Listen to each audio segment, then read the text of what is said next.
Hello, ഇന്നത്തെ video വായ്പുണ്ണിനെ പറ്റിയാണ്. നമ്മളിൽ പലർക്കും പെട്ടെന്നൊരു ദിവസം വായ്പുണ്ണ് പിടിപെടും. എങ്ങനെയാണെന്നും നമുക്ക് ഓരോ ഐഡിയയും കാണൂല. ഒരു ദിവസം രാവിലെ എണീക്കുമ്പോൾ നമ്മുടെ നാവിലും ചുണ്ടിലും ഒക്കെ 2-3 കുരുക്കൾ ഇങ്ങനെ പൊന്തിയിരിക്കും. അത് കാരണം നമുക്ക് ഫുഡ് കഴിക്കാനൊക്കെ ഭയങ്കര ബുദ്ധിമുട്ടായിരിക്കും, സംസാരിക്കാൻ ബുദ്ധിമുട്ടായിരിക്കും, ചിലപ്പോൾ വെള്ളം ഇറക്കാൻ പോലും ബുദ്ധിമുട്ടായിരിക്കും.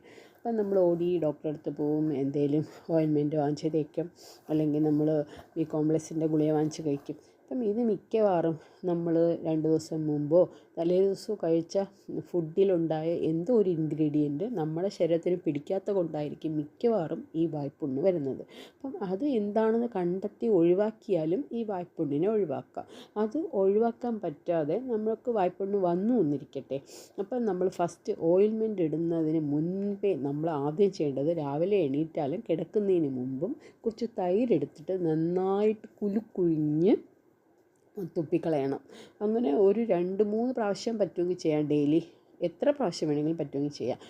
കുറഞ്ഞത് ഒരു 2 പ്രാവശ്യമെങ്കിലും ചെയ്യണം. അങ്ങനെ ഒരു 2-3 ദിവസം ചെയ്യുമ്പോഴത്തേക്കും ഈ വായ്പുണ്ണ് നല്ല ആശ്വാസം കിട്ടും. അതല്ലെങ്കിൽ കുടങ്ങൽ അറിയാലോ, കുടകനെന്നും പറയും, കൊടങ്ങലെന്നും പറയും. ഈ കൊടങ്ങൽ എടുത്ത് നമ്മുടെ വീട്ടിൻ്റെ മുറ്റത്തൊക്കെ കാണും, പറമ്പിലൊക്കെ കാണും. അതെടുത്തിട്ട് മണ്ണിലാണ് പറ്റി കിടക്കുന്നത്, തറയോട് പറ്റിയാണ് കിടക്കുന്നത്. അപ്പോൾ മണ്ണ് കാണും. എടുത്ത് നല്ലപോലെ കഴുകി വൃത്തിയാക്കിയിട്ട് മിക്സിയുടെ ജാറിലിട്ട് അരച്ച് കുറച്ച് തൈരും കൂടെ ഒഴിച്ച് ഒന്ന് ചൂടാക്കാതെ വേണമെങ്കിൽ കുടിക്കാം. ചൂടാക്കി കടുവറുത്ത് കിച്ചടി പോലെ നമ്മൾ ഉപയോഗിച്ച് കഴിഞ്ഞാലും നമ്മൾ വയറ്റിനകത്ത് എന്തെങ്കിലും അസുഖം ഉണ്ടായത് കൊണ്ടാണല്ലോ ഈ വായിൽ പുണ്ണ് വന്നത്. അപ്പം അതും മാറിക്കിട്ടും. അതിൻ്റെ കൂടെ തന്നെ ഈ വായ്പുണ്ണും മാറിക്കിട്ടും.